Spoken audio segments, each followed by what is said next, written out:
Gérard Seut, un policier belge, reçoit l'ordre de faire disparaître les preuves. Le corps de Lumumba est découpé en morceaux, puis brûlé à l'acide sulfurique. Nous l'avons découpé en morceaux, puis nous les avons trempés dans l'acide. Nous en avions 2 grosses bouteilles, mais nous n'en avions pas assez.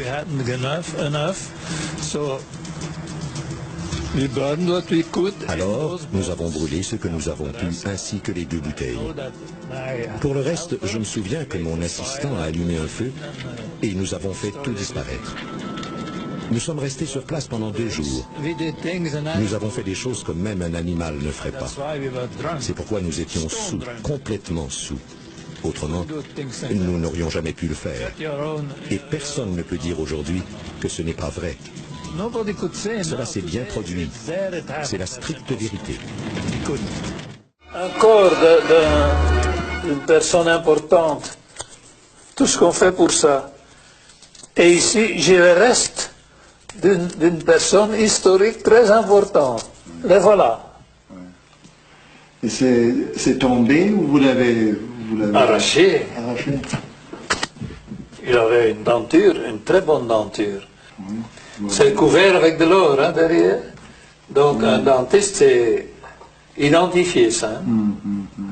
Il m'a déjà fait jurer beaucoup à ce Lumumba, il me fait encore jurer maintenant. Qu'est-ce qu'il vous a fait jurer? Lumumba? Oui. Réfléchissez qu'on vient de vous dire, on a tué Lumumba et maintenant vous devez le faire disparaître. Dans un pays qui n'a pas le vôtre.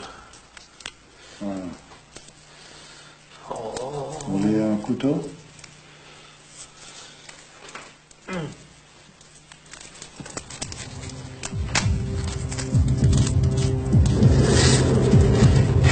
Allez Patrice, voilà ce qui reste de toi.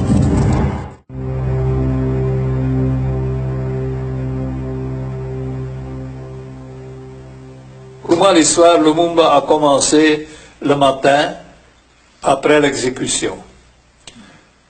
L'homme qui était chargé de ça, le Belge, m'a appelé dans son bureau et il a dit, voilà, vous allez vous occuper de ça. Je dis, je veux bien, mais qu'est-ce qu'il faut faire? Cet homme-là qui m'expliquait ça, était lui-même, avait participé à tout ça pendant la nuit, avait proposé à Lumumba de faire ses prières avant de mourir, et Lumumba avait refusé. Donc cet homme était complètement... Et nous sommes retournés à la même place. Ça se voyait, le massacre qui a eu lieu? C'est évident que ça se voyait. Il y avait même une main qui sortait de la terre. Un des morts. Eh ben, on a coupé les corps en morceaux. Enfin, ils ont été enterrés 2 fois, hein. Mais alors, on les a coupés en morceaux, on les a brûlés. On avait aussi une énorme quantité de l'acide qu'on met dans la batterie,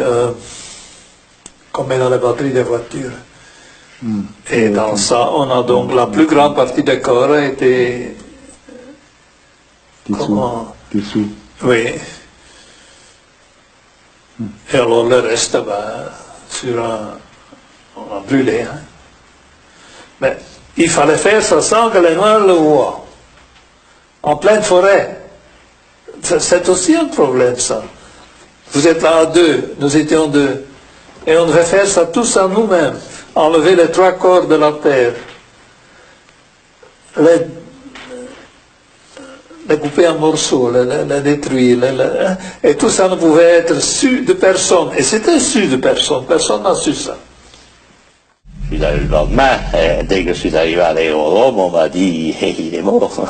Ça. Et comment ça vous a pris? Et comment? Qu'est-ce que vous a, comment vous avez... Oh, je me dis bon débarras, ça. Qu'est-ce que vous voulez que je dise d'autre? Était-ce pour vous la solution de votre problème? Yes. Oui. Vous étiez content? Content ne me paraît pas le terme approprié. Je faisais mon boulot, un problème était résolu, il fallait que je passe au suivant. Et il y en a même qui croient qu'il va revenir, hein. Alors il doit venir avec 2 dents de moins devant.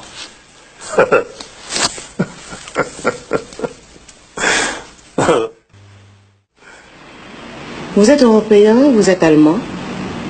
Je crois que cette image, je ne suis pas juive, je suis noire, ça rappelle l'Holocauste. On a brûlé des corps, on a pris leur graisse pour faire des engrais, on a pris les dents en or pour faire un trésor de guerre. Et vous appelez ça crime contre l'humanité. C'est tout. Patrice Emery Lumumba n'appartient plus à sa famille. Ce n'est plus le père, ce n'est plus le frère, ce n'est plus l'époux. C'est mon père, oui, mais il appartient plus au Congo, il appartient plus à l'Afrique, il appartient plus aux autres qu'à sa propre famille.